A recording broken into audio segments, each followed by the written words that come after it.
coach Sabine Henrich-Fraise. Avoir un mystère d'avance. Ça fait partie des choses obscures que peut apporter parfois Sabine dans sa pratique et qui sont toujours intrigantes parce que créer un bug dans le cerveau, c'est toujours utile dans une relation d'accompagnement parce qu'on ne sait pas ce que ça va provoquer justement. Je crois qu'elle cultive ça. Mais parfois, c'est vrai que dans certaines de ses réflexions ou d'idées, je la comprends pas toujours. Donc elle reste mystérieuse à bien des égards. Je me suis mise récemment aux échecs. Et dans les échecs, on prévoit plusieurs coups à l'avance. Je crois qu'avec Sabine, je ne sais pas si les coups sont prévus ou si elle laisse la magie et donc les mystères opérer. Le mystère d'avance, c'est ce que j'ai pas forcément envie que l'autre sache, mais que moi je sais en fait, mais qui pourra peut-être me servir derrière dans l'accompagnement. C'est la part qui est non révélée de soi, mais qui à un moment donné peut être révélée au détour du coaching. Ça peut être côté coach, mais ça peut être aussi côté coaché en fait. Lui aussi, il a sa part de mystère. Il a aussi sa part de mystère d'avance sur nous. Et c'est là où moi je trouve que c'est intéressant d'utiliser l'intuition dans notre pratique pour capter l'information. Parce que le mystère, au départ, il n'est pas révélé. Il peut l'être dans la séance ou pas. Et en même temps, ça peut changer quelque chose, qu'il le soit ou qu'il le soit pas. Et ça peut changer quelque chose pour le client. Alors, avoir un mystère d'avance. J'avais un prof de théâtre qui disait « N'explique pas tout de suite. Reste léger sur les choses, un peu comme les pierres qui rebondissent lorsqu'on fait un ricochet, de façon à ce que ce soit pas lourd, et qu'on ne plombe pas toute la soirée ou la journée. En revanche, lorsqu'on te pose une question ou lorsque la personne va aller un peu plus loin, c'est là où tu peux donner toute la richesse de ce que tu connais, et c'est là où tu vas marquer des points, avec lui, avec elle ou avec le groupe. Et c'est peut-être ça, ne pas tout livrer et garder des choses pour après. Alors, avoir un mystère d'avance, oui, ça c'est très très belle question et très belle association d'idées pour un coach parce que on est toujours curieux de ce qui va se passer, on est toujours à la merci de quelque chose qui apparaît, qui éclot de façon tout à fait inattendue et surprenante et qui va faire à la fois avancer les choses, mais aussi nous bousculer nous dans nos idées. Le mystère est toujours là, on l'attend, on l'espère. Et puis, c'est un moteur, en fait, dans le coaching. Avoir un mystère d'avance, c'est deux choses. C'est à la fois accepter d'accueillir ce que la vie veut pour nous, tout en ayant une approche créative et innovante qui fait qu'on n'est pas passif, en fait, par rapport à ce que la vie attend de nous. Donc, on a quand même un côté proactif, mais sans être dans le contrôle. Donc, c'est cette approche de la vie qui fait qu'on la crée, qu'on la provoque, mais tout en étant dans l'ouverture de ce qu'elle nous réserve. Moi, ça m'évoque le fait que quand on est coach, en fait, on a la responsabilité et on prend l'engagement de laisser le coaché cheminer vers son propre chemin, mais on lui réserve des surprises. Et au fur et à mesure qu'il parle, même si on ne dit pas tout de suite, quelque part, on l'attend un petit peu au tournant. Il y a un moment donné où on sait qu'on va sortir quelque chose pour mieux l'aider. Et je trouve que ce côté mystérieux, il fait aussi partie de la relation coach-coaché. En tant que coach, j'ai toujours voulu avoir un pas d'avance sur les personnes que j'accompagnais, mais un pas d'avance sur mon expertise. Non pas un pas d'avance sur les connaissances de mon client ou de la personne que j'accompagne, parce que elle, finalement, quand elle s'ouvre, eh bien, en fait, c'est vraiment comme un arc-en-ciel qui part un peu dans tous les sens. Et en fait, dans l'écoute et l'accompagnement, l'idée, c'est d'uniformiser toutes les couleurs, de les mettre à la bonne place pour qu'il y ait une cohérence. Et donc, ce pas d'avance, pour moi, c'est déjà avant tout l'écoute, la présence. Moi, je vois ça comme étant cette idée on se connaît pas soi-même, en fait. Donc, découvrir au fur et à mesure, chez soi ou chez les autres, c'est quelque chose d'assez intéressant. Donc, si on accepte que ce qu'on n'a pas encore vécu, c'est mystérieux, par définition, inconnu, ce qui n'est pas mystérieux, c'est ce qui s'est passé. Un mystère d'avance, ça veut dire qu'on n'est jamais à court d'une prochaine étape à découvrir. Sabine & Co, laissez-vous surprendre par les mots, les idées et les expériences partagées. Sabine Henrich-Fraise, bonjour. Bonjour David. Bienvenue dans ce 3e épisode de la série Sabine & Co. 3e épisode dont le thème est « Avoir un mystère d'avance ». Thème pour lequel j'ai interviewé au préalable un certain nombre de personnes en lien avec toi. Qu'est-ce que tu as ressenti là à l'instant en écoutant l'ensemble des témoignages de ce micro-trottoir ? J'ai été marquée par l'intérêt ou l'envie de plusieurs personnes à expliquer ce que ça veut dire mystère ou d'avance et la combinaison des deux. Parfois, j'avais eu la sensation que c'est un travail plutôt intellectuel à comprendre et à donner un sens qui échappe fondamentalement à notre esprit. C'est ça qui m'a beaucoup étonnée. Ça m'a rappelé que notre esprit va toujours trouver une explication à quelque chose qu'on comprend pas toujours. Et puis, j'ai eu d'autres personnes où j'ai senti qu'ils ont plus parlé spontanément par leur corps, par ce qu'ils avaient dans le cœur, à témoigner ce que ça veut dire et à se trouver tout en liberté de partage. Donc, ce que j'aime bien dans ce micro-trottoir, cette fois-ci, c'est vraiment ces différents angles intellectuels, corporels, cœur, parfois les gens perdus, parfois aussi en riant. Et j'ai bien aimé, et ça, c'est peut-être en soi un mystère d'entendre tout ça. Rappelons peut-être que c'était sans filet, c'est-à-dire qu'ils n'ont pas eu les thèmes à l'avance et que je les ai interviewés un par un sur l'ensemble des thèmes de la série. Il y avait aussi cette petite surprise de découvrir les thèmes qui, pour certains, et en particulier celui-ci, me semble-t-il, sont déroutants. Oui, c'était tout le pari que nous avons fait avec cette série, qui est parlant dans la spontanéité, pas préparé à tout, donner du mystère, donner la liberté, donner du jeu et de la joie à répondre. Je conçois que pour certains ou certaines, c'est un peu plus difficile parce qu'ils auraient bien aimé se préparer. D'autres sont habitués et l'aiment bien, mais tout ça fait partie de cette intention du podcast de transmettre, de nous appeler, de nous intriguer et aussi de nous dévoiler avec tout ce que nous avons à apprendre, à comprendre et à partager. Alors, peut-être pour ne plus faire de mystère, est-ce que tu pourrais expliciter le thème de l'épisode? Comment tu l'expliques simplement dans le chapitre de ton livre? Enfin, simplement, je ne sais pas, mais en tout cas, comment tu l'explicites? Pour être très honnête, je l'explique pas exactement ce que c'est. Pour plusieurs raisons. Je faisais la même chose quand j'enseignais ou quand j'enseignais encore le coaching d'organisation ou l'intelligence collective.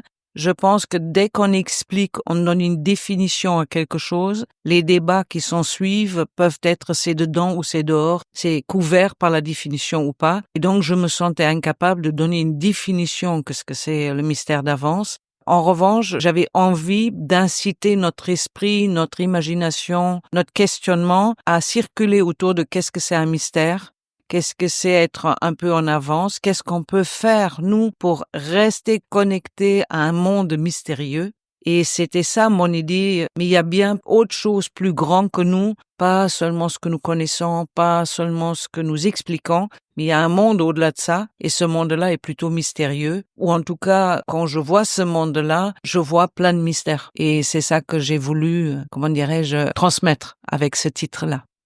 Alors, en lisant le chapitre de ton livre, j'ai quand même ressenti quelques pistes. Alors, je vais te les partager, puis tu vas me dire si je me suis trompé ou si ça peut être effectivement un chemin pour mieux comprendre ce thème. Il me semble qu'il y avait la piste du mystère comme un levier de transformation. Est-ce que ça te parle? Ça me parle parce que pour moi, la transformation, même avec tout ce qu'on peut comprendre et dire, reste mystérieuse. Pas tout est sous contrôle, même si nous faisons plein d'actions, mais à la fin, c'est le mystère de la transformation qui se dévoile. Pourquoi tout ça, ça me semble important? Parce que c'est important de partir sur une idée fondamentale qui est la vie est mystérieuse. Les clients que je reçois sont un mystère à découvrir. Les choses qui se passent, les transformations que je peux initier, auxquelles je peux participer, ont une partie inattendue, une partie imprévisible, une partie inexplicable. Et cette partie mystère nous permet d'explorer à plusieurs autour d'une question, autour d'un chemin, mais il reste à accepter que nous n'avons pas tout sous contrôle, qu'il y a bien quelque chose qui va donner l'étincelle, qui va s'en mêler. Et pour moi, oui, la transformation a un lien avec le mystère, mais c'est surtout voir la transformation comme un mystère qui se dévoile. C'est un peu plus artistique, c'est un peu plus touché par le corps, par la beauté, par les yeux, et on regarde dans ce cas-là autrement. Une autre piste, me semble-t-il, c'est l'intuition comme une compétence essentielle pour le professionnel de l'accompagnement ou pour le manager d'ailleurs. Oui, l'intuition et l'imagination me semblent deux ingrédients très importants pour notre métier, qu'on soit coach, comme je le suis, mais c'est la même chose pour des managers, la même chose pour des leaders. Je m'aperçois que nous vivons souvent dans un monde très mesurable, très codifié, très sous contrôle. Partir de l'autre côté, il y a le très intuitif, le purement imaginaire, quelque part de déconnecté de la réalité. Par contre, si on fait la tension entre les deux, entre le rationnel et l'intuitif, entre le mesurable et le surprenant, nous créons une sorte de tension créative qui laisse la place au mystère, qui laisse la place à quelque chose qui veut se dévoiler et que nous n'avons pas sous contrôle. Et pour y aller, en alliance avec des mystères, l'intuition nous approche plus de la sensation des mystères, l'imaginaire également, que le très mesurable. Le très mesurable va faire qu'un mystère perd tout son charme et devient un phénomène observable. Or, nous savons tous que, par exemple, la naissance d'un enfant, souvent les parents le vivent comme un moment mystérieux. Quelque chose qui s'est passé, quelque chose qui s'est dévoilé, même si tout peut être orchestré par les médecins. Mais il y a là-dedans cette croissance à l'intérieur du ventre, cette manière de vivre, eh bien c'est mystérieux. On peut pas tout expliquer et c'est ça que je trouve très intéressant et c'est pour ça, il me semble important de cultiver notre intuition et notre imaginaire. J'ai une question peut-être un peu déroutante, mais est-ce que ça t'arrive en tant que professionnel de l'accompagnement de te sentir canal, de te sentir peut-être pénétré par une idée, par une intuition dont tu n'as pas l'impression d'être à l'origine et qui fait que quelque chose émerge, une idée jaillit et que ça débloque une situation? Alors je dirais pas que je suis canal, c'est pas mes mots et c'est pas ce que je suis. En revanche, je suis très sensible à voir ce qui se passe autour des phénomènes observables. Donc quand je suis en train d'accompagner un client, je vois bien que c'est lui, que c'est moi et c'est la relation. Mais je me pose toujours la question où il y a la troisième personne, le troisième phénomène, le troisième mystère. Je suis persuadée qu'il y a bien plus que deux personnes qui se parlent, qui se rencontrent, parce qu'il y a les mémoires, il y a mes expériences, il y a les expériences du client, il y a les amis. Donc tout ça quelque part est présent. C'est pas utiliser le mot canal. Par contre, ce que je me dis de temps en temps, c'est je vais faire alliance avec le mystère qui veut se dévoiler. Donc, c'est purement imaginaire, c'est une sorte de jeu que je fais avec moi-même, mais souvent, je suis là en disant, voyons voir dans les mystères qui entourent ce moment, qui veut se dévoiler. Et je trouve ça deux phénomènes, c'est un, ça me rend plus curieuse, et surtout, ça me permet de pas me sentir en contrôle, parce que je vois bien qu'il y a autre chose qui joue, autre chose qui veut se manifester. Ça me permet de voir, je participe à, mais il y a bien d'autres phénomènes qui jouent. Et souvent, je suis d'ailleurs très étonnée quand j'entends mes clients, dirigeantes et dirigeants, m'avouer que c'est comme ça qu'ils fonctionnent. C'est qu'ils sont dans leur intuition, qu'ils imaginent des choses, qu'ils imaginent des réunions, des transformations en fonction d'une exposition qu'ils ont vue, en fonction d'un sport qu'ils pratiquent. En fait, beaucoup de leaders et de managers, quelque part, sont dans la partie intuitive et imaginaire. Parfois, simplement, ils l'avouent pas. Il faut qu'ils le redécouvrent. Et quand ils récupèrent capacité imaginaire, moi, je vois beaucoup de changements à ce moment-là qui a lieu. L'autre piste que j'avais pressentie, c'est le fait que le non-verbal est très important dans une séance et dans la vie en général. Que le mystère réside peut-être à l'endroit où les mots ne sont pas. Le mystère peut pas arriver là où on l'attend. C'est ailleurs. C'est plutôt timide. Ça nécessite qu'on regarde le mystère, qu'on s'y intéresse pour que ça se dévoile. Et ça n'est jamais comme on a prévu. Ce qui aide à être en alliance avec le mystère, c'est vraiment cultiver l'inattendu et créer de l'inaccompli pour que quelque chose puisse se mêler de la situation qui a envie d'apparaître. Et il y a aussi cette notion, me semble-t-il, dans ton chapitre, c'est une sorte de tension qu'il y a entre la structure et l'imprévu, qui s'affrontent, et la nécessité de trouver une forme d'équilibre. Équilibre, je sais pas, mais c'est deux natures qui s'affrontent, comme tu dis, qui jouent ensemble. Je suis pas quelqu'un qui cherche une sorte d'équilibre dans tout, mais je suis plutôt quelqu'un qui aime les dynamiques dans les tensions, qui aime se balader à droite, qui aime se balader à gauche et trouver par moment ce que j'appelle la terre du milieu. Par contre, je suis pas quelqu'un qui aime rester sur la terre du milieu. Donc, les tensions entre comment on peut structurer pour que quelque chose d'inattendu apparaisse, ça me semble être des bonnes questions. Je l'ai expérimenté un peu hier parce que j'ai accompagné une équipe que j'ai vue pour la première fois et je suis intervenue que pour une demi-journée.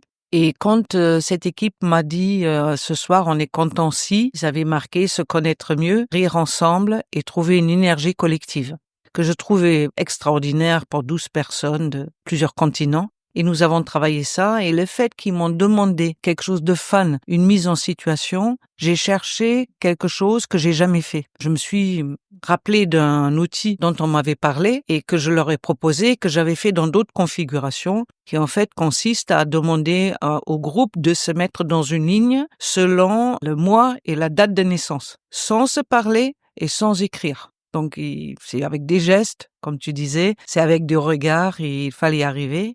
Et moi, j'avais jamais fait ça dans cette configuration.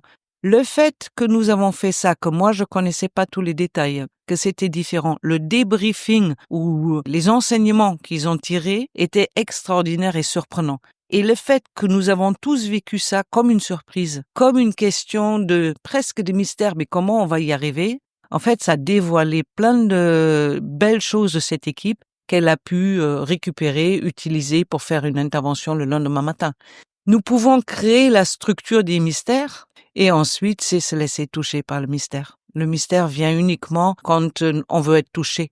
Ce que j'entends là, à travers tes mots, et aussi ce qui est présent dans ton chapitre, dans le chapitre de ton livre, c'est que créer de l'inattendu ou créer du mystère, ça ouvre des portes. Ça ouvre des portes et ça nous ouvre des portes à l'intérieur.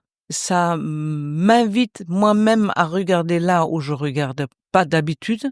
Si je suis intéressée par les mystères, si je suis curieuse, si je veux voir ce qui se niche dans une personne que j'accompagne, comme quelqu'un a dit dans les micro-trottoirs, automatiquement, chercher un mystère, c'est pas la même chose que trouver une solution. Par contre, il faut les deux. Il y a un peu de mystère à chercher, il y a aussi une solution pour avancer, mais le mystère nous frappe, il nous surprend. Il ne peut pas nous surprendre, il ne peut pas nous rencontrer si tout est contrôlé, si nous avons exactement toutes les étapes devant nous. Donc le mystère joue avec nous et quelque part, chaque être humain est fondamentalement mystérieux, je crois. En t'entendant, je me dis aussi que finalement, il y a une compétence importante pour un coach ou pour un professionnel à l'accompagnement, c'est le lâcher prise. D'une certaine manière, c'est être capable aussi de lâcher l'atteinte du résultat et de laisser émerger ce qui doit émerger. Je considère que ça fait parmi des compétences fondamentales des coachs, du coaching en tout cas des miens, et lâcher ce que nous pensons, lâcher les idées que nous avons. Si nous sommes trop figés dans nos propres expériences et croyances, le mystère se dévoile pas. Autrement dit, ça veut dire nous sommes coupés de la réalité. Nous sommes coupés de la réalité invisible. Nous sommes plus en relation avec l'invisible. Et quand nous perdons la relation avec l'invisible, nous perdons une grande partie de notre imaginaire et des mystères. Et la possibilité d'accompagner l'émergence des possibles et des potentiels chez son client. Oui, l'émergence, c'est un mystère, c'est pas quelque chose de prévu. La force du mystère dans toute sa splendeur est quelque chose que nous avons habité autant que coach et vraiment accepter qu'il y a des choses que nous comprenons pas. Accepter que un client nous propose un chemin ou la vie, une idée auquel on n'a pas pensé. Je vais prendre le temps pour réexpliquer ce que nous avons partagé avant l'enregistrement en ce qui me concerne. Certaines personnes le savent, mais on m'avait diagnostiqué une polyarthrite rhumatoïde il y a 2 ans. Avec un traitement, avec un suivi que j'ai un peu, à ce moment-là, refusé. En tout cas, j'ai pas pris le médicament. Ça dure 2 ans. Et pour des raisons autres, j'ai vu un autre médecin qui était un rhumatologue interventionniste qui a regardé mes mains et qui m'a dit « Mais vous avez pas de polyarthrite rhumatoïde. Ça n'est pas possible quand je vois ça. » Pour moi, c'est un mystère. C'est un mystère de qu'est-ce qui fait qu'un médecin l'a pas vu. Le mystère de pourquoi j'ai pas pris les médicaments qu'on m'avait donnés. Pourquoi j'ai pas douté non plus des médecins parce que je trouvais quand même qu'ils avaient fait toutes les analyses. Et aujourd'hui, c'est qu'est-ce qui fait que je crois ces médecins? Est-ce que c'est parce qu'ils me confirment ce que je croyais? Une intuition. Une intuition. Est-ce que c'est tout simplement ça me parle qu'il me dit ça parce que ce que je crois, ou c'est vraiment un mystère parce que je comprends vraiment pas ce qui s'est passé. Donc, je me suis aperçue que imaginer, comprendre, faire des liens, analyser ce que j'ai dit, pourquoi je l'ai dit, ce qui m'a été dit, ça me sert à plus rien. Par contre, savourer le mystère, quitter cette maladie, savourer cette annonce-là qui était de l'inattendu, j'ai passé une excellente journée. Au-delà du fait que j'ai pas cette maladie, mais ce qui m'a le plus fasciné, c'est que à quel moment quelqu'un me dit ça qui était vraiment pas prévu. Et ces moments-là, nous les avons dans nos vies, autant que dirigeante, autant que coach, autant que manager, mais nous portons pas l'attention à des inattendus surprenants. Connaissant les inattendus qui nous sortent de nos plans, j'ai prévu de faire ça dans la journée et les inattendus, les appels, les interférences font que ces inattendus, je les gère, mais ils me sortent du plan. Mais c'est pas le mystère. Le mystère frappe là, quand il y a du temps, quand nous sommes disponibles, quand nous acceptons l'inattendu, le mystère se présentera. Alors tu l'as dit il y a quelques instants, ce podcast, il est effectivement pour les coachs puisque tu es coach, tu es superviseur, mais il est tout aussi utile, me semble-t-il, pour les managers, pour les dirigeants, pour les leaders au sens large. Et donc, la nécessité d'accueillir le mystère est tout aussi importante pour eux. Je pense que c'est vital dans un monde aujourd'hui où un leader, quelque part, a se poser des questions autour de dans quel sens je œuvre à la tête d'une entreprise. Qu'est-ce qui fait que je suis leader à ce moment-là, dans ce moment-là sur Terre, dans un monde qui est en basculement, qui est en grand changement? Qu'est-ce qui fait que j'y suis? Et quelque part, comment je gère une entreprise ou comment je motive les personnes qui travaillent dans l'entreprise en incertitude? Comment je prends les décisions en incertitude? Comment je fais des choix sans avoir la totalité des informations? La meilleure manière de le faire, c'est faire quand même un pacte avec un mystère. C'est-à-dire de se dire, bon, moi je fais ça, mais le mystère va se montrer à moi et je vais pouvoir adapter. Et les leaders, ils ont besoin de le faire, les managers aussi et nous coachs aussi. Mais je reviens sur cette question de Delta qui émet la posture d'incertitude et d'avancer dans cette posture-là, car celle-là nous permet de naviguer et de rencontrer de l'inattendu. Et c'est un exercice quotidien, discipline quotidienne. C'est une discipline quotidienne et c'est une discipline d'intention et de concentration. C'est une intention de vouloir rencontrer ou voir quelques mystères. Au moins, on peut se préparer comme ça. C'est une discipline de regarder ce qui se passe dans une journée. C'est une discipline de dire le soir qu'est-ce qui m'a vraiment surpris, qu'est-ce que j'avais pas prévu et qui me dit quelque chose. Certaines personnes parlent de coïncidence, d'autres Jung parlait de synchronicité, qui était vraiment un grand scientifique et en même temps très imaginaire, très intuitif. Lui, il parlait des synchronicités. Il a travaillé avec Pauli, qui était un des premiums de la physique quantique. Et les deux ensemble, ils ont fait science et intuition et synchronicité. Donc c'est pas une idée nouvelle, c'est pas une manière de. Ça a toujours existé. Les scientifiques, fondamentalement, deviennent scientifiques parce qu'ils sont devant le mystère de la vie. Et c'est ça qu'ils veulent. Donc il y a un très bon livre, d'ailleurs, entre Jung et Pauli, de comment ils ont regardé les mêmes questions et pour se trouver devant des mystères de la vie. C'est pas nouveau, ça a toujours été comme ça. On l'a oublié et c'est dommage et je pense que nous avons tous intérêt à retrouver ça, cette partie de nous. À retrouver le chemin du mystère. Retrouver le chemin du mystère, oui. Alors, je vais proposer aux auditrices et aux auditeurs quelques citations issues du livre qui explicitent le thème, avoir un mystère d'avance. Le mystère n'est pas un obstacle à la connaissance, il en est le moteur. Oui. En fait, la phrase, pour moi, parle d'elle-même. Comme je disais, les scientifiques sont attirés par des mystères. C'est décoder le mystère, être ami avec le mystère. Comprendre le mystère va créer la connaissance, une nouvelle connaissance, mais va pas être l'obstacle. Ça nous invite de choisir notre regard. Si nous choisissons de voir le mystère comme levier de transformation, comme levier de connaissance, alors ça donnera une autre perspective dans la manière de fonctionner au quotidien. Ou si quelqu'un regarde le mystère comme un empêcheur de bien contrôler les choses, c'est sûr que ça va être un obstacle. Ah, c'est sûr que ça va être un obstacle, mais surtout ça va être un obstacle qui va être beaucoup plus fort que n'importe quel levier contrôle de transformation. Alors une autre citation qui m'a marqué, c'est la suivante. « Oser ne pas tout savoir, c'est faire de la place pour que l'autre se découvre. » Oui.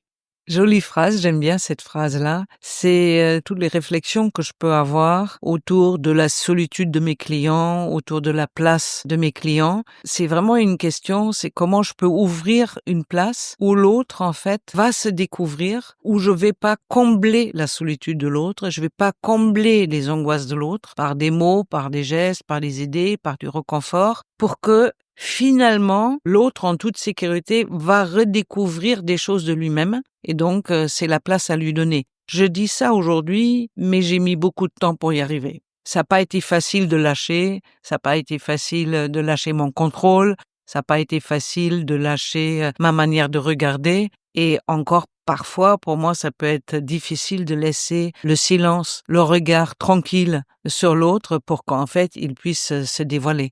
Mais quand je donne la place, ou quand on me donne la place aussi, automatiquement, nous allons découvrir quelque chose de différent de nous. Et je pense que ça fait partie de nos qualités de leadership, de management et de coaching. Une autre citation, Sabine, qui m'a beaucoup plu, parce qu'elle me parle particulièrement, c'est la suivante. L'intuition, cette petite étincelle, est souvent la clé pour déverrouiller les grands mystères. Oui. Alors, j'aimerais bien savoir en quoi ça te parle beaucoup pour toi.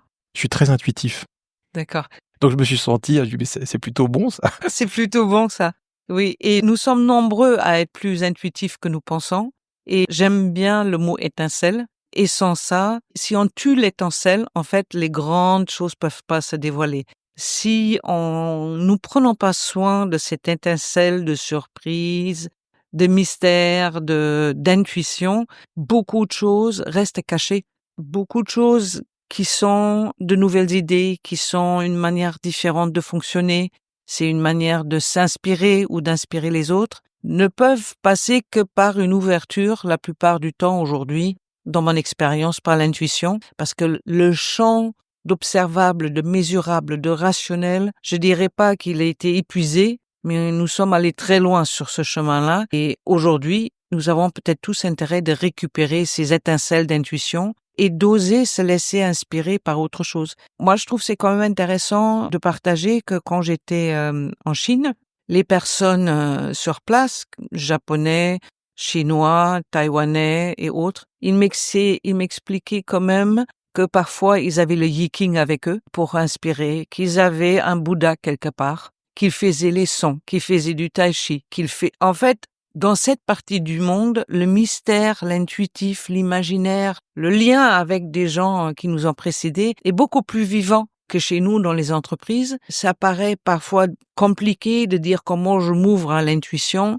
Ça n'est pas si compliqué que ça. Il suffit de se trouver par exemple, dans les tableaux d'art ou autre chose. Mais ce qui est intéressant, ces personnes-là, ces leaders, ces dirigeants, ils m'ont dit, nous pouvons pas gérer et leader nos organisations sans cette partie de nous. Donc là, j'ai appris, grâce à eux, que vraiment il y a des formules qui existent et qui sont intéressants de rouvrir pour nous, comment dirais-je, pour au moins alimenter le monde très misérable, très observable, qui finalement, au fur et à mesure, est en train de tuer un peu notre âme d'humanité. Il me semble que le Yiking, c'est un jeu de cartes divinatoires, qu'on peut utiliser pour prédire ou favoriser l'intuition au fond. C'est ça. Et ils l'utilisent dans le business. Ils utilisent ça, en tout cas pour eux, tous les jours. Quand ils sont devant des questionnements paradoxaux ou des tensions ou pas de quelque chose qui est immédiatement utilisable. Des choix à faire, peut-être? Des choix à faire. Eh bien, ils utilisent cette ancienne méthode. Pas pour faire ce que la méthode dit, mais pour s'en inspirer, pour que l'esprit cherche ailleurs. Et je trouvais ça formidable. D'entendre ça et de l'incarner et de pas dire c'est un petit sujet à la mode. Pour eux, ça en fait partie. Méditer 5 minutes, ça en fait partie. C'est une sorte d'art de vivre le management et le leadership, pour eux.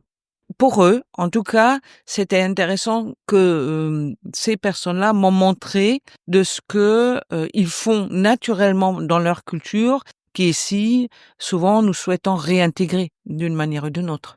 Ah, une autre citation de ton livre que j'ai trouvée très intéressante et qui m'a fait penser à Jung, c'est la suivante. « Laisser un peu d'ombre dans une relation, c'est permettre à la lumière de se révéler. » Oui, c'est un peu Jung parce que c'est lui qui a travaillé beaucoup sur nos ombres. Sans ombre, pas de lumière. Sans lumière, pas d'ombre. Donc, cette histoire d'accepter qu'il y a une partie, j'appelle ça d'ailleurs l'ombre lumineux, une partie de l'autre nous reste pour toujours cachée parce que c'est un trésor intime, parce que c'est quelque chose que connaît que la personne.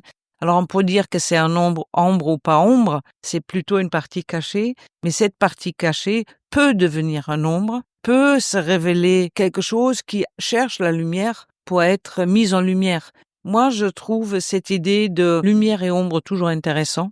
Ça répond peut-être pas complètement à la question que tu m'as posée, Mais cette idée-là de garder des parties dans l'ombre, d'accepter ça, d'attendre ce que la lumière va faire avec l'ombre. S'il n'y a pas d'ombre, la lumière va pas venir. Si en nous acceptant qu'il y a quelque chose que, bon, on va peut-être pas dire à tout le monde, peut-être la lumière s'en occupera et nous donnera surtout une belle version de cette partie-là. Et enfin, une dernière citation issue de ce chapitre, du chapitre de ton livre, qui me semble bien résumer ce qu'on s'est dit jusqu'ici, c'est la suivante. La vraie puissance de l'accompagnement réside dans l'art d'accepter ce que l'on ne contrôle pas. Je pense que la phrase résume bien tout, résume l'art de l'accompagnement, résume notre relation à l'incontrôlable. Comme je disais dans un autre podcast déjà, la vie qui nous entoure est bien plus grande que n'importe quelle théorie, que n'importe quelle compréhension. Donc, quand nous acceptons qu'il y a en fait notre art de pas contrôler, c'est notre art de coacher, je pense que ça pourrait être très intéressant de revoir nos manières d'accompagner sur cette hypothèse-là. Et si la compétence de pas comprendre et de pas contrôler, en fait, nous donne la possibilité de coacher. Ça sera intéressant de le voir comme ça. Si c'est en acceptant et en décidant de ne pas contrôler que finalement les portes s'ouvraient. Oui. C'est presque contre-intuitif pour beaucoup. C'est contre-intuitif, c'est difficile pour tous ceux, y compris moi à l'époque, qui aiment le contrôle. Donc commencer... Je lève la main. Voilà, je pense que nous sommes nombreux et nombreuses, leaders et coachs et managers, mais c'est peut-être notre travail à faire, c'est-à-dire aimer l'incontrôlable, faire en sorte à ce que l'incontrôlable devienne en fait la force de transformation. Et ça, c'est quelque chose que nous pouvons nous entraîner. Nous pouvons nous entraîner tous les jours et faire alliance avec les surprises, l'inattendu, l'inaccompli. Et nous allons aussi comprendre que la plupart des choses dans une journée, en fait, n'est pas contrôlable. Est-ce que c'est pas aussi une manière de dire travailler sur sa sécurité intérieure en tant que professionnel de l'accompagnement ou en tant que leader, en tant que manager, en tant que dirigeant, cette sécurité intérieure nous permettant d'accueillir ce qui vient, quoi qu'il arrive? Je pense que c'est clé, c'est une compétence clé. Je pense que c'est beaucoup plus important de travailler cette partie-là de nous que la confiance en soi ou l'estime de soi. C'est vrai, tout est lié. Mais d'avoir une sorte de sensation de sécurité intérieure, de voir qui nous sommes, de comment nous fonctionnons, que peut-être notre vie nous a montré que souvent nous avons trouvé une manière d'avancer, permet en fait d'écouter autrement, permet de laisser l'amour jouer sa partie, c'est inviter les mystères et c'est quelque chose de beaucoup plus riche à ce moment-là. Mais ce qui veut dire aussi en sous-jacent, ne pas chercher à connaître tous les modèles, mais chercher à être soi-même sécure par soi-même et Oui. simplement en fait. Ce qui peut prendre une vie, hein. Ce qui peut prendre une vie, je pense pas que ni les théories ni les concepts nous donnent la sécurité. Ça rassure. Oui, ça rassure surtout notre mental. Exact. Ça rassure pas forcément notre corps et encore moins notre cœur. Et encore moins les clients. Et encore moins les clients. Donc cette stabilité physique, cette condition physique, cette force physique, et cette sécurité physique est vraiment importante et une grande qualité d'un coach qui intervient. Je pense ensuite cette même sécurité est une sécurité peut-être qu'on peut appeler émotionnelle, affective, qui fait que je m'aime suffisamment, je me connais suffisamment, j'arrive à gérer toutes les émotions que je reçois. Je pense que ces deux compétences sont à accentuer, sont à amplifier, sont à travailler beaucoup plus que la partie mentale. Alors même que les écoles de coaching nous mettent en tête qu'il faut connaître tous les modèles pour avoir une approche, j'ai envie de dire blablabla, blablabla, alors qu'en réalité, le travail sur soi, il est sans doute premier. Oui, je pense que les écoles de coaching doivent faire un travail de fond et donc effectivement transmettre des compétences et des concepts. C'est important, mais c'est pas l'essentiel. Non, mais on peut pas faire sans. Et deuxièmement, après, vous avez les clients dans les entreprises qui veulent savoir quel outil vous utilisez, quelle théorie vous pratiquez. Donc, c'est le système des deux côtés, il faut être prêt. Il faut juste savoir que c'est pas l'essentiel. Il faut être prêt à répondre à des questions de théorie, comme on a dit la dernière fois, et de concepts praticables, mais ça doit pas nous empêcher à travailler ce qui est vraiment important, c'est-à-dire notre condition physique, notre condition du cœur, pour en fait avoir quelque chose que j'appelle signature énergétique. Et elle est pas dans la tête. Elle émane de quelque chose de beaucoup plus important, Et pour ça, ça ne suffit pas non plus de faire quelques écoles de méditation. C'est en fait un travail, comment je m'assois, comment je respire, comment je regarde. Toute cette partie corporelle incarnée est très importante pour donner cette sécurité-là, avec la sécurité affective. Et quand nous avons cette sécurité psychologico-physique, nos clients sont rassurés et vont automatiquement s'ouvrir et automatiquement oser l'incontrôlable, c'est-à-dire s'ouvrir à l'autre. Donc à ce moment-là, nous sommes vraiment au cœur de notre compétence d'accompagnement. Et c'est vrai aussi pour un leader, pour un manager, pour un dirigeant. Pareil. Habiter son corps, être en sécurité avec soi-même pour pouvoir inspirer l'autre dans le déploiement de ses potentiels. Oui, je trouve que c'est indispensable aujourd'hui. Les relations sont souvent tendues, les résultats peuvent être tendus, les décisions politiques peuvent être importantes et nous devons trouver d'abord une sécurité physique parce que la sécurité mentale, elle n'est qu'éphémère, elle n'est pas stable. Parce que notre mental cherche toujours des nouvelles questions, fait des liens avec du passé, mais notre mental, la plupart du temps, n'est pas stable. On peut le rendre stable quand le physique est stable. Quand l'affect est stable, notre mental va s'apaiser. Mais sinon, on va tourner dans quelque chose qui, à mon avis, beaucoup trop sous tension. Et nous sommes pas assez détendus à ce moment-là pour recevoir l'autre. Est-ce que tu pourrais partager un moment où un mystère, un imprévu, un inattendu a profondément transformé une séance de coaching ou de supervision d'ailleurs? Je pense à un accompagnement d'une dirigeante qui était destinée à prendre vraiment des fonctions très hautes dans l'entreprise. Et nous avons travaillé sur son leadership, sur sa manière d'influencer, sur sa manière de jouer dans les jeux de pouvoir. Jusqu'à un moment, elle est arrivée bien habillée, très sécure d'elle, en train de me faire une ouverture de voilà, j'ai bien travaillé sur ce sujet, je suis prête, etc. Et elle a regardé un de mes tableaux ici que j'ai peint et elle a fondu en larmes. Je me rappelle que j'ai rien dit, que je savais même pas quoi dire parce que là, j'étais dans inattendu, incontrôlable, pas imaginé et mystérieux. Donc j'ai juste gardé le silence, comme on disait tout à l'heure, laisser la place à l'autre pour qu'il puisse se révéler. Et au fur et à mesure, elle s'est calmée en disant, en fait, je me rappelle maintenant que j'ai toujours voulu, en fait, être peintre. Et je me retrouve dans une grande organisation. C'est vrai que ça nous a fait un peu un grand décalage. Mais le temps a fait que, au fur et à mesure, même dans cette séance, elle a dit, mais peut-être je peux recommencer à faire quelques peintures. Et à la fin, elle disait, mais à partir de maintenant, je vais vivre mon leadership comme une artiste. Moi, j'appelle ça un mystère. J'appelle ça quelque chose de magnifique qui laisse encore mon émotion très vivante en y pensant. Et je me suis dit, c'est ça le mystère. Qui avait prévu ça, elle avait déjà tout vu avant. Et d'un seul coup, c'est venu. Donc, je pense que si j'ai pas été prête d'accueillir des mystères et des imprévus comme ça n'arrivera pas. À moi de créer en interne suffisamment sécure avec l'idée, je vais voir ce que ça donne et je vais pouvoir traiter. Mais si moi, je suis pas ouvert à ce que ce chose de mystérieux, d'inattendu arrive, ça n'arrivera pas. Et donc voilà un exemple qui m'a vraiment marqué et qui reste important à savoir. Oui, mais ce qui est joli dans l'histoire aussi, c'est que elle se reconnecte avec cet élan, cette envie, ce désir de devenir artiste. Et à la fin de la séance, elle se rend compte qu'il y a peut-être moyen de fusionner et de mettre finalement une part d'artiste dans sa manière de l'idée. Oui, ce qui est beau dans ce moment-là, c'est les moments qui sont des moments de transformation pour toujours. En quelques secondes, en quelques minutes, il y a quelque chose qui se passe dans une vie d'une personne devant témoins, donc moi autant que coach, qui sont irréversibles. Elle ne pouvait plus jamais dire non, ça m'intéresse pas. Elle pouvait plus jamais ignorer. Donc, automatiquement, nous allons chercher une manière de combiner. Comme je suis pas quelqu'un qui pousse à la radicalité, dans ce cas-là du style, il faut peut-être arrêter d'être leader pour maintenant devenir artiste. Moi, je trouve que la beauté vient de la combinaison. Et donc, je sais tenir les deux, c'est-à-dire son envie d'être un grand leader et aussi son envie d'être artiste.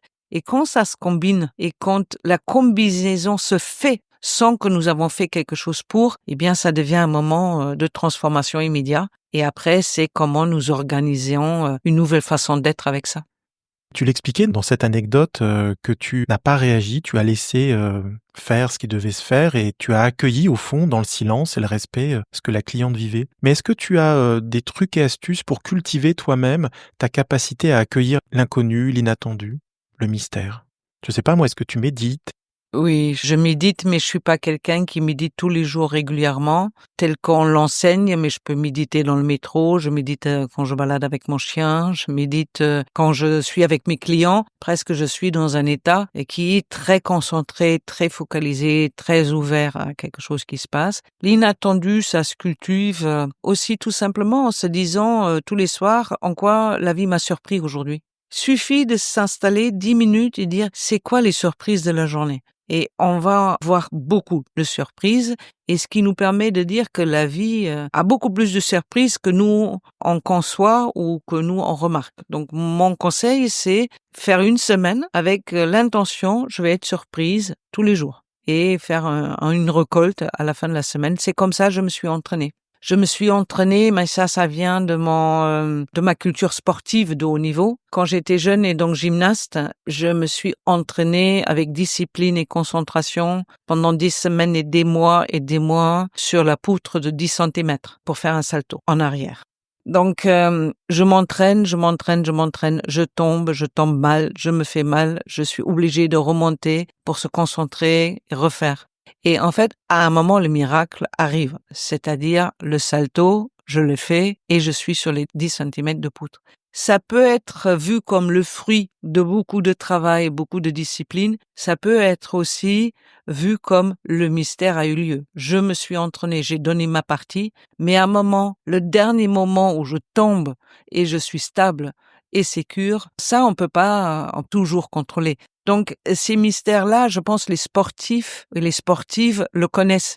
On peut s'en inspirer. Pourquoi je dis ça? Parce que pour être en alliance avec l'inattendu, avec ce que j'appelle le mystère d'avance, c'est aussi une discipline. Ça se fait pas juste en y pensant un jour, en trouvant le concept intéressant. C'est s'intéresser en fait à se laisser submerger, embrasser, prise en main par l'inattendu et le mystère. Et ça s'entraîne tous les jours.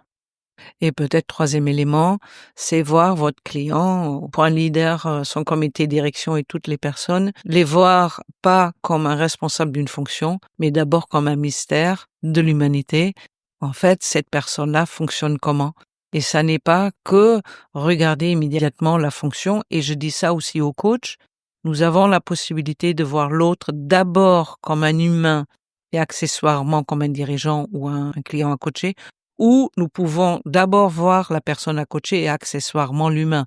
Moi, j'ai choisi l'humain, donc quand je choisis l'humain, je choisis le mystère avec.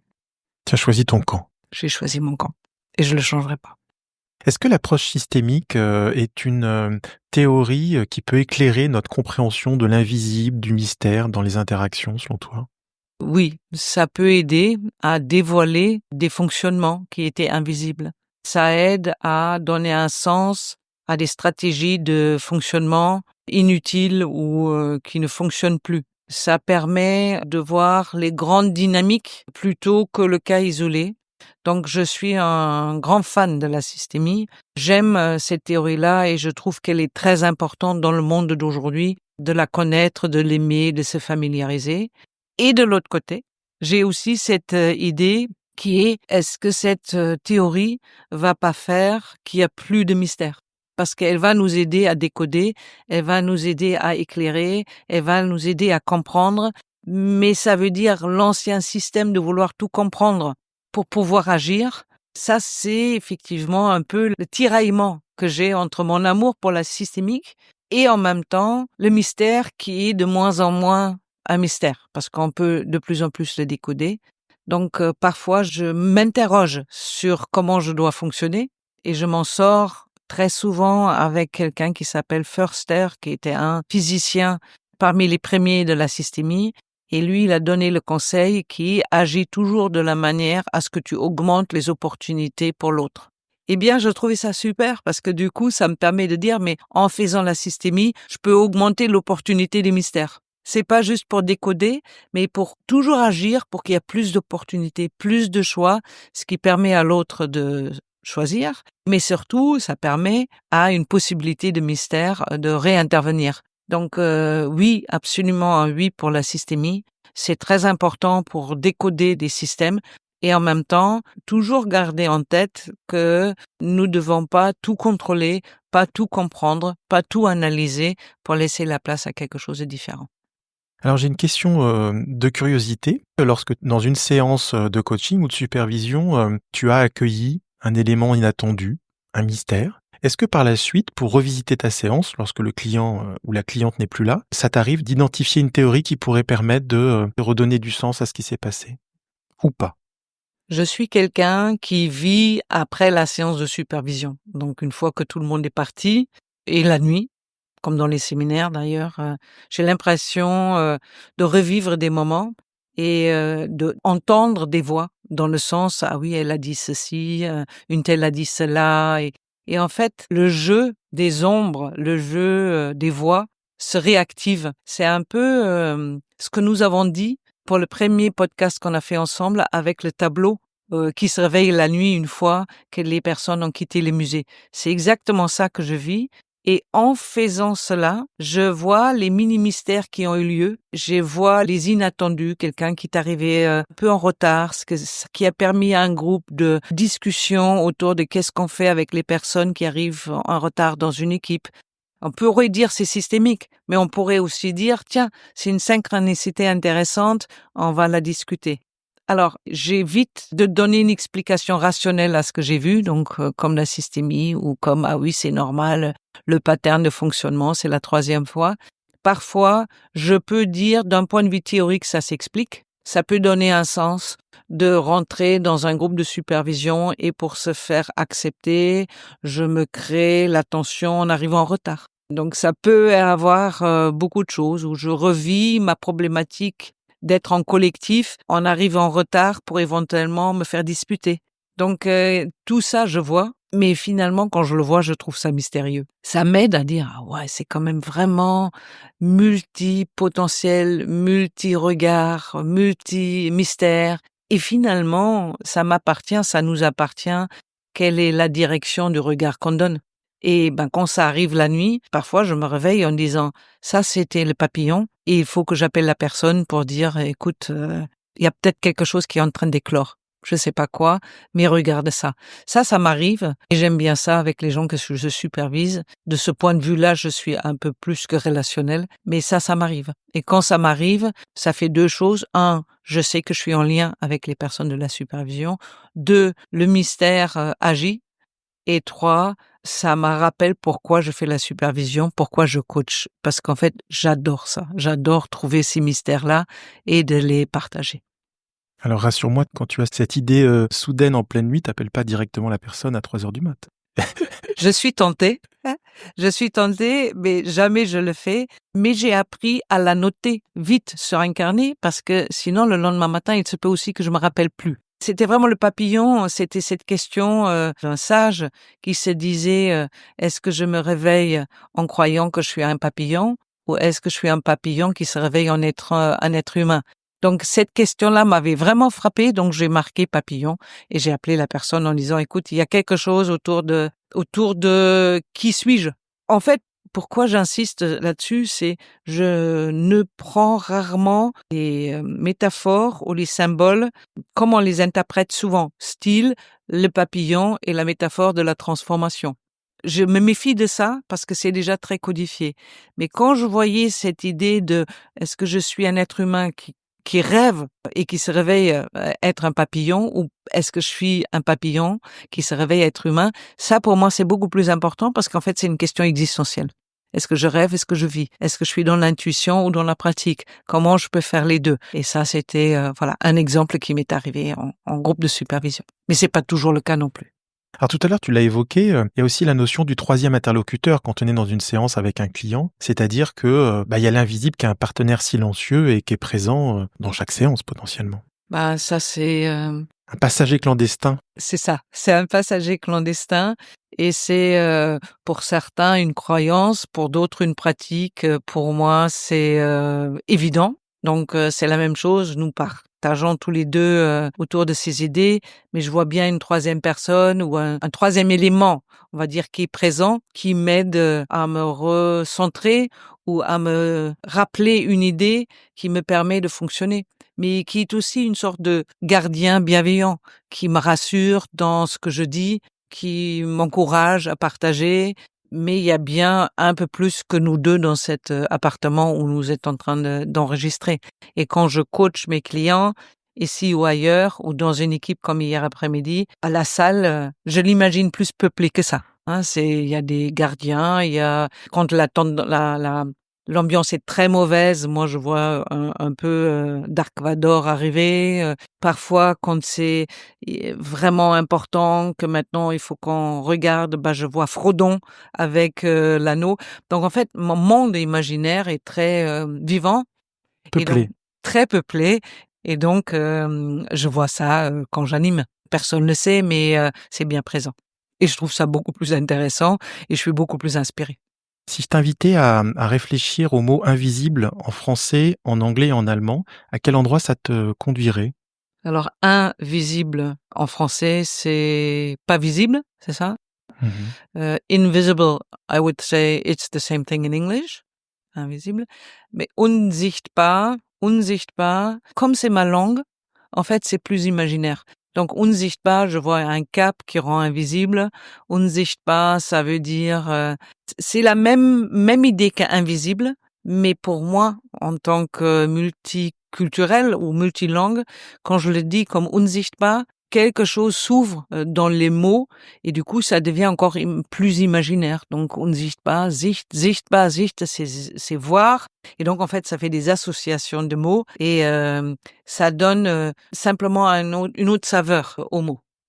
Alors Sabine, je te propose maintenant peut-être de challenger les auditrices, les auditeurs qui peuvent être coachs, qui peuvent être leaders, qui peuvent être managers, qui peuvent être dirigeants, en relation avec cette thématique d'avoir un mystère d'avance. Qu'est-ce que tu pourrais proposer comme petit exercice pour les challenger un peu? Alors, première invitation que je peux vous faire, c'est aussi que vous soyez leader, manager ou coach, dans les conversations qui vont avoir lieu pendant la journée, tout simplement, préférez de se taire que parler. Ça veut dire augmenter le niveau de silence, augmenter la durée des silences, augmenter votre perception de mal-être ou de bien-être en silence, mais pendant une semaine, en cas de doute, vous taire et laisser le silence prendre la main. Ça, je pense que c'est un bon challenge. Pas facile, surtout quand nous sommes sous tension, mais ça, c'est un bon challenge que je vous propose. Savourer les silences et peut-être aussi permettre à l'interlocuteur ou à l'interlocutrice d'avoir une idée et de la partager en attendant. Oui, c'est rester silencieux et voir ce qui se passe. Et après, vous pouvez partager ou pas, mais en tout cas, ça vous entraîne à être plus en lien avec l'invisible. Un autre exercice dont on a parlé juste avant l'enregistrement, c'est de noter à la fin de chaque journée ce qui n'est pas dit mais qui semble avoir structuré les échanges avec les autres. Pourquoi c'est utile selon toi de faire ça? Alors, je trouve que c'est un excellent exercice d'introspection. C'est d'accepter que des choses que nous ne remarquons pas ou que nous ne disons pas, va nous construire, va structurer nos pensées et voir des dimensions qu'on ne voyait pas avant. Donc, cette idée-là de regarder les non-dits et de se dire, ça, j'ai pas dit, mais en fait, ça m'a beaucoup travaillé. Ça, je lui ai pas dit non plus. Mais en fait, j'y ai pensé pendant 1 heure et je me suis quand même trouvé une occasion pour lui dire plus tard. Parce que finalement, il fallait que je le dise. Donc, augmenter notre capacité à pas dire, et ça, c'est une chose, mais surtout voir ce que ça produit mentalement et physiquement en nous. Donc ça, c'est un excellent exercice. Au début, c'est un peu stressant. Ça crée un peu la tension, mais c'est une manière de descendre notre présence en termes de mots, en termes d'idées, en termes de envie d'échanger. Et surtout, ça nous permet de nous rendre mystérieuses à nous-mêmes. Et ça, c'est quelque chose que je conseille à tous les leaders, tous les coachs et tous les managers. Oui, puis le fait de noter, c'est aussi un moyen finalement de s'en libérer et d'augmenter son awareness. C'est clair? C'est-à-dire, vaut mieux avoir un carnet dans lequel on l'écrit plutôt de céder à la tentation de finalement quand même le dire. Parce que moins on dit, plus on réfléchit, plus nous trouvons que c'est pertinent ce que nous avons à dire, plus nous avons envie de le dire. Et cette spirale-là, elle est intéressante d'arrêter pour laisser du silence. Et donc, du coup, qu'est-ce qui se passera si je dis pas, avec l'hypothèse que quelque chose de bien se passera? C'est vraiment l'hypothèse, l'intention, quelque chose de beau et de bien et d'intéressant va pouvoir se dévoiler et révéler si moi je le dis pas. Je pense qu'il y a un troisième challenge, c'est noter ce qui vous vient et ce que vous observez comme mystère. Passez une semaine à rester en lien avec le mystérieux et regarder comment une journée est colorée, comment le mystère se présente à vous, comment le mystère peut se montrer par un morceau de musique au bon moment, avec un tableau au bon moment. Mais cherchez activement ou invitez activement le mystère à se dévoiler, sans contrôler. Mais faites un souhait, faites un vrai désir en disant « je souhaite, j'aimerais voir ce que le mystère a à m'enseigner ». Souvent, quand les personnes l'ont fait, ils ont au moins été en contact avec 2 ou 3 choses qui me disaient « Ah ben c'était un peu mystérieux ». Après, le mot mystère, c'est le mot qu'on y donne. Mais le mot peut être l'inattendu, le mot peut être surprise. En tout cas, c'est la seule manière pour avoir un mystère d'avance. Sinon, de toute façon, on sera toujours en retard. Alors à présent, je te propose de parler de certaines œuvres d'art, créations artistiques en tout cas, pour peut-être donner aux auditrices et aux auditeurs la curiosité d'aller les voir, les regarder, les admirer et se laisser pénétrer par ce que ça leur fait vivre. Alors, on va commencer par une première œuvre. C'est un tableau qui s'intitule « Les grandes baigneuses » de Paul Cézanne. Paul Cézanne, c'est une figure clé du post-impressionnisme et il peint les grandes baigneuses entre 1898 et 1905 dans une quête d'harmonie entre la nature et les corps. Il déconstruit la perspective et privilégie des formes géométriques et un traitement assez flou des contours. Et cette scène, elle est un peu intemporelle parce qu'il y a les corps qui se fondent dans le paysage et ils évoquent un équilibre entre la structure, la spontanéité, le visible et l'invisible. Quelles pourraient être tes premières réactions à la vue de cette œuvre, Sabine ? Mes premières réactions, c'est d'abord une question qui est en quoi Paul Cézanne avait un mystère d'avance sur les peintres qui sont venus après, cubisme notamment, donc je pense qu'il avait un mystère d'avance. Et c'est une bonne illustration de ça. La deuxième chose que j'aime dans ce tableau et qui m'inspire, c'est les couleurs. C'est des couleurs bleues, doux, avec des arbres, pas des arbres, du paysage, pas de paysage, mais en tout cas, c'est une couleur que j'aime beaucoup. Parce que le bleu donne du calme, le bleu apaise, en tout cas pour moi, donne du recul, donc je trouve que c'est des couleurs magnifiques. Et après, j'aime bien cette idée de la féminité, de montrer les femmes, de les montrer dans leur beauté, tout en cachant des choses. Donc, il y a bien quelque chose que nous voyons pas, il y a quelque chose que les femmes semblent nous dire, mais que nous comprenons pas. C'est un tableau où c'est l'humanité qui est vivante. Il y a bien une voix qui se dégage de ce tableau. Et pourtant, c'est mystérieux. Nous savons pas exactement ce que le tableau veut nous dire, mais il y a des femmes qui nous regardent, il y a des paysages, il y a des femmes qui semblent être concentrées sur une tâche. Donc, il y a beaucoup de choses qui invitent notre intuition à se poser des questions. Qu'est-ce qu'elles veulent bien dire? Qu'est-ce qu'elles murmurent?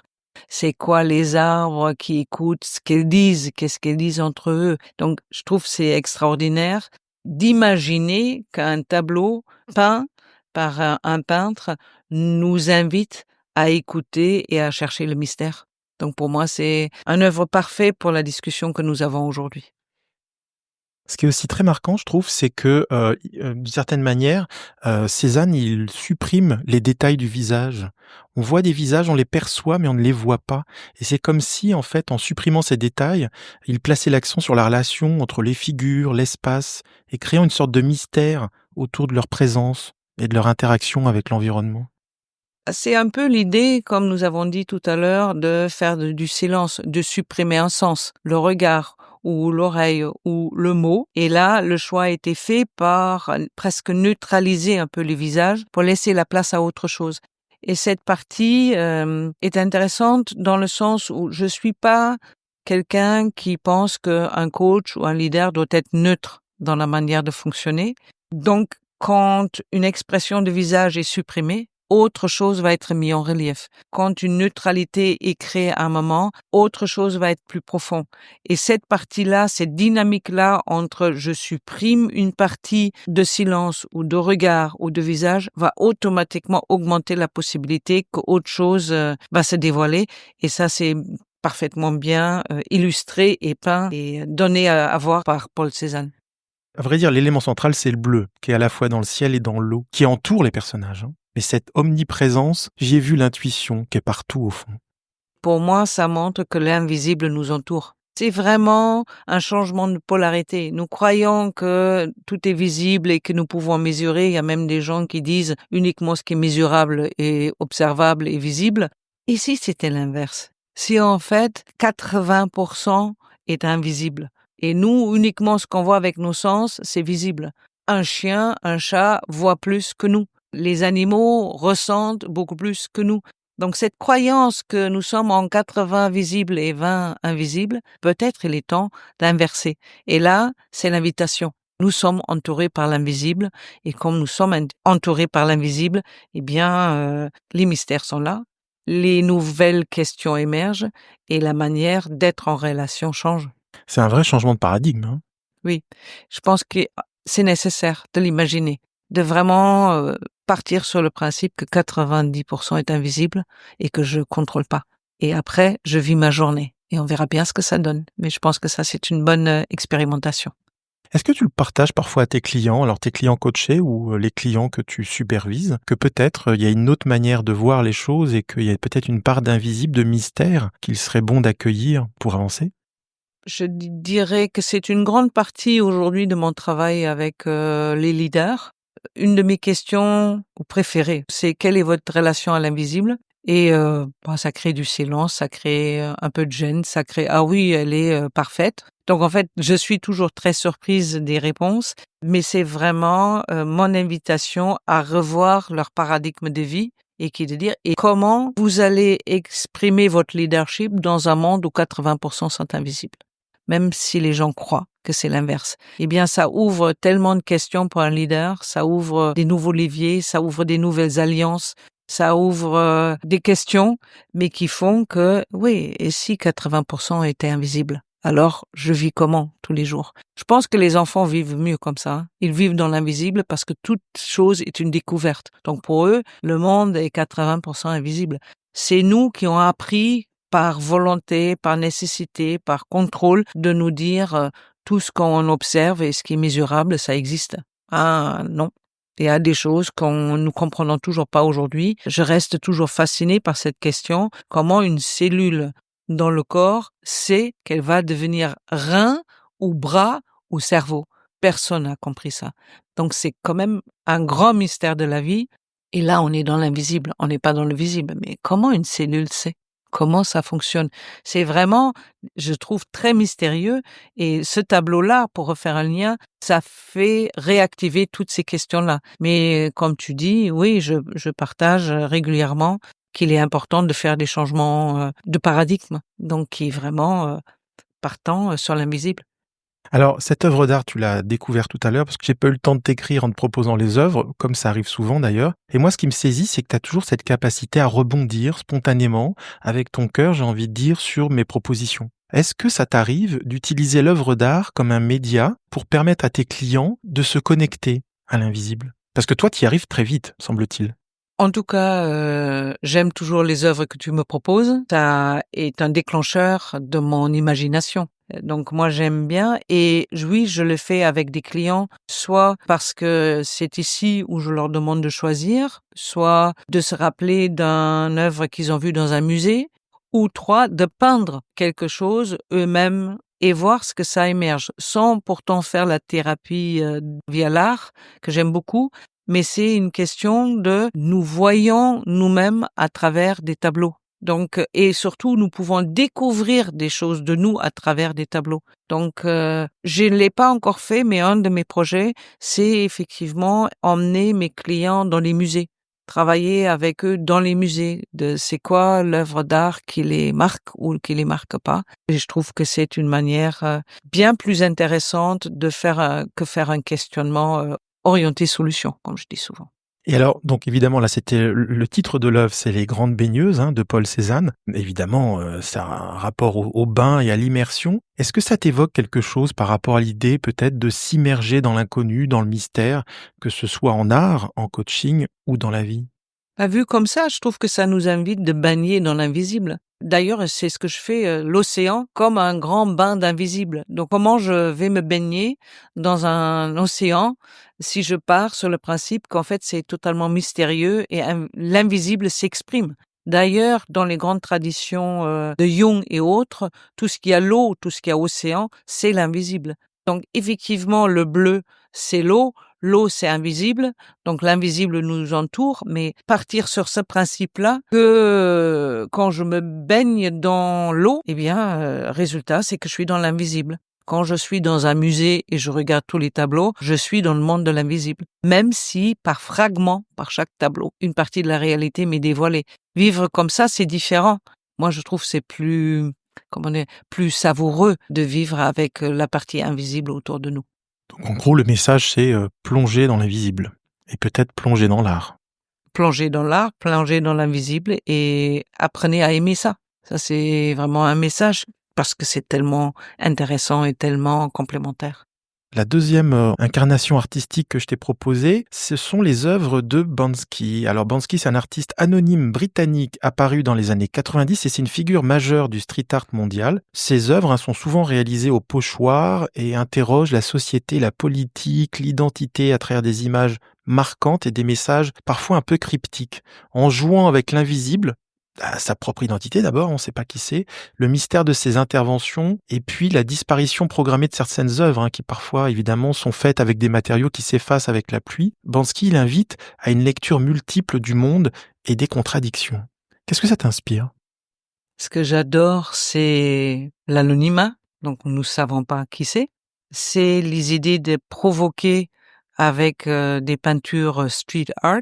J'aime cette idée de intégrer dans nos échanges des tableaux ou des artistes qui sont pas du musée, mais qui viennent de la rue.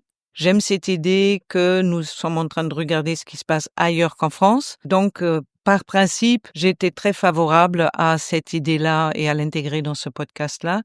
Maintenant, la peinture, tableau, si j'ose dire, de street, tu as choisi, montre donc un enfant avec un cœur rouge comme un ballon, mais qui s'envole. En tout cas, c'est ce que je vois. Alors, et j'aime beaucoup cette idée-là parce que il y a des questions qui viennent, qui sont des questions, est-ce que nous avons accepté de lâcher notre cœur pour qu'elle s'envole? Est-ce que un enfant cherche désespérément de récupérer son cœur et avant de laisser le ballon s'envoler? Comment nous pouvons faire pour revoir la beauté du cœur, cette fois-ci en rouge d'ailleurs sur le tableau, et le reste est plutôt gris, comme étant l'élément clé de l'humanité que nous devons garder. Et est-ce que c'est pas aussi une question de nous sommes en risque, que notre humanité part, c'est à nous peut-être de la récupérer, et aussi nous connaissons tous la joie que nous avons de lâcher un ballon pour qu'il arrive quelque part, parfois avec un message. Mais en tout, cette idée de liberté, de laisser son cœur voler, rencontrer autre chose et peut-être l'autre message dans ce tableau-là. En tout cas, j'aime la capacité d'imaginer tous ces messages-là. Et ça, je trouve, c'est très bien résumé dans ce tableau. Ce qui est intéressant aussi, c'est qu'il joue beaucoup sur les illusions d'optique et que par ailleurs, en fait, il utilise l'espace public comme une toile géante et que chaque passante, en regardant son œuvre, va pouvoir en comprendre ce qu'elle souhaite, ce dont elle a besoin au fond. Chacun crée son mystère.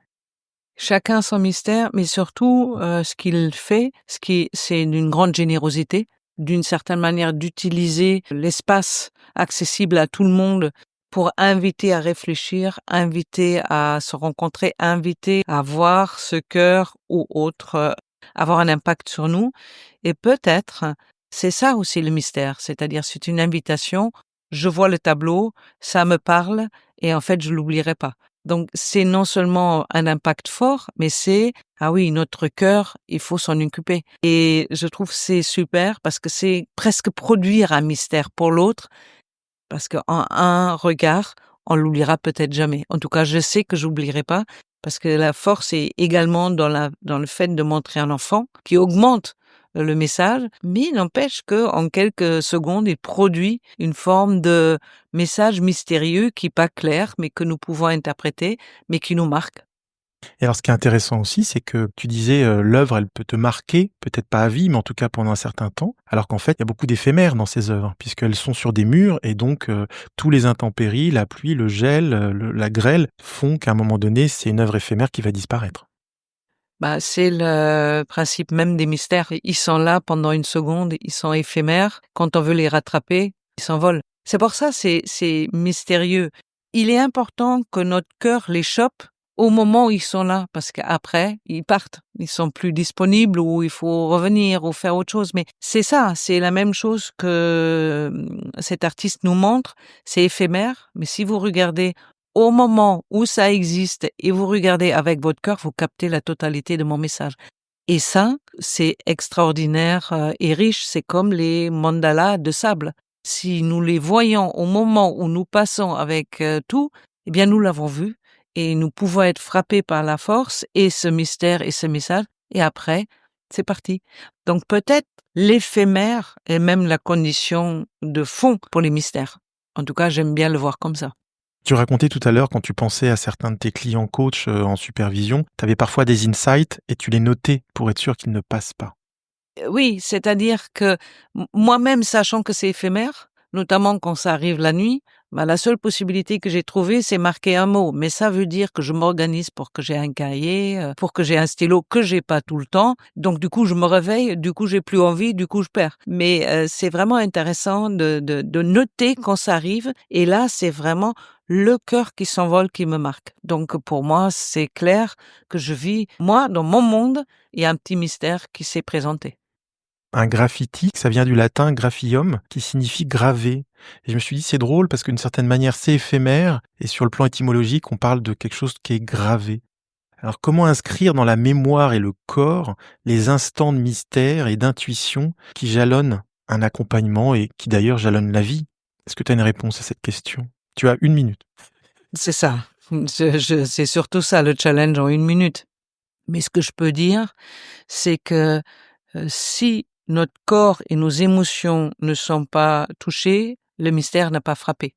Donc moi, je sais quand un mystère se présente, parce que soit ça génère l'émotion, souvent d'ailleurs la tristesse, souvent quelque chose de mélancolique, souvent nostalgique, rarement totalement de joie, mais pour moi, c'est un mélange comme ça qui m'indique que mon cœur a été touché et que je n'oublie pas.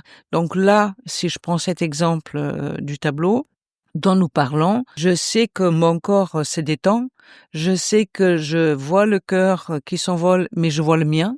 Je sens la tristesse parce que je dis tous les enfants sur terre, mes propres enfants, est-ce que nous avons tout fait pour maintenir leur cœur là où ça doit être? Et même en parlant, moi je vois que ma voix va commencer à trembler. Et dans ce cas-là, je sais que je suis touchée. Et je ne peux pas parler d'autres mystères sans réveiller en moi l'impact corporel et affectif que ça a produit. Sinon, je vais en parler et ça va être plus neutre. Le premier tableau était un peu plus neutre parce que ça m'a moins frappé. Tandis que là, depuis que tu me l'as montré, mes yeux ne sont que sur le tableau. Hypnotisé. Oui. Je me suis dit, waouh, ce soir, à ce moment-là, qu'est-ce qui fait que ce tableau a un tel effet sur moi? Mais c'est inoubliable, ça je sais.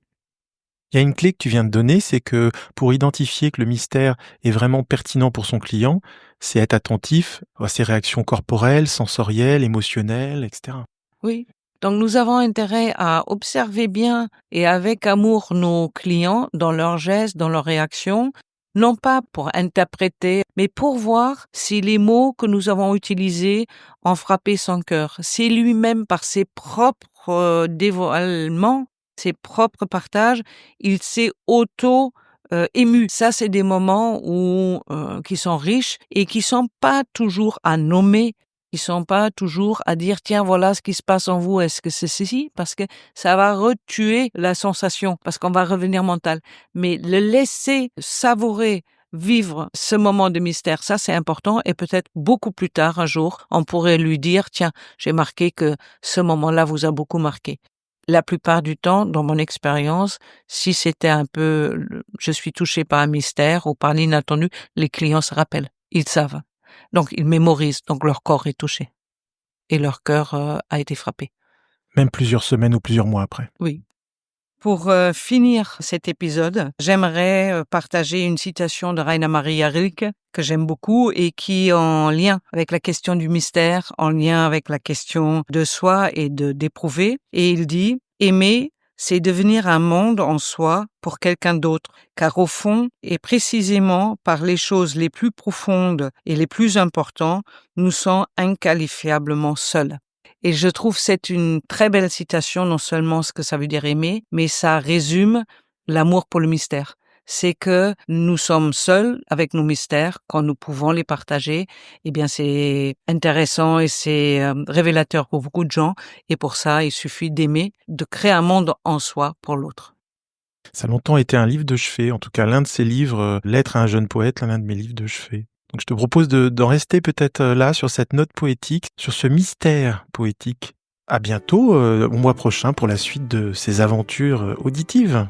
Oui, David, merci beaucoup, c'était un plaisir.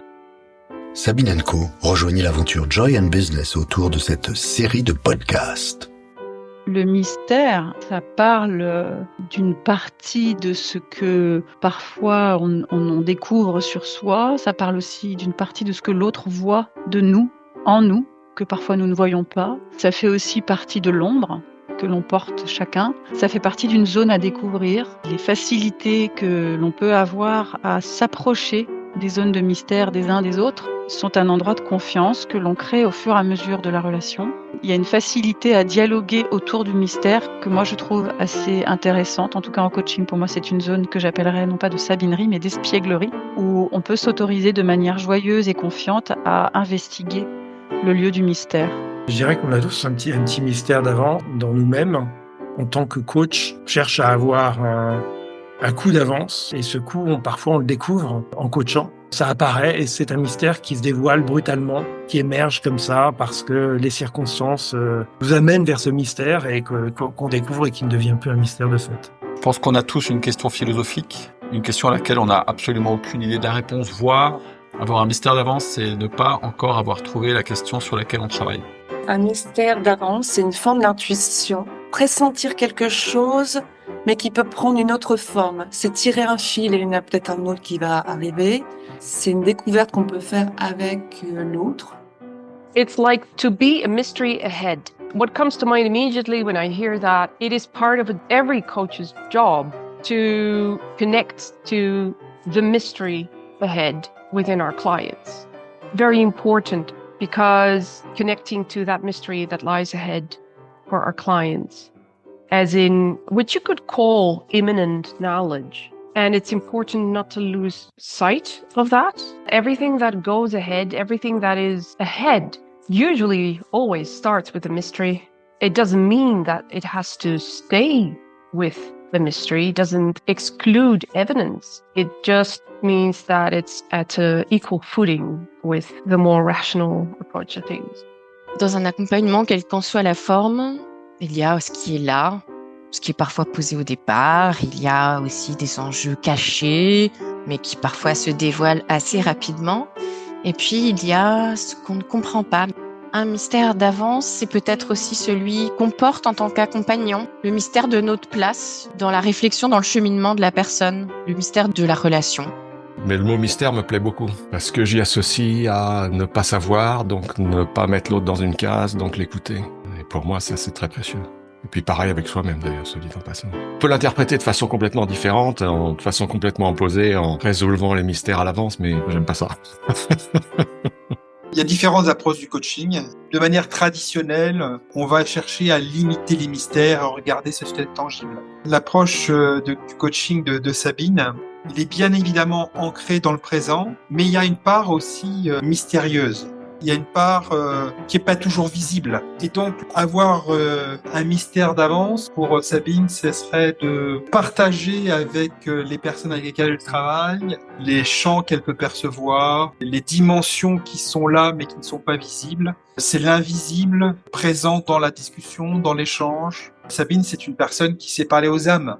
et donc il propose en tous les cas de dialoguer avec les âmes qui sont présentes dans une pièce. Sabine & Co, le podcast d'une provocatrice bienveillante.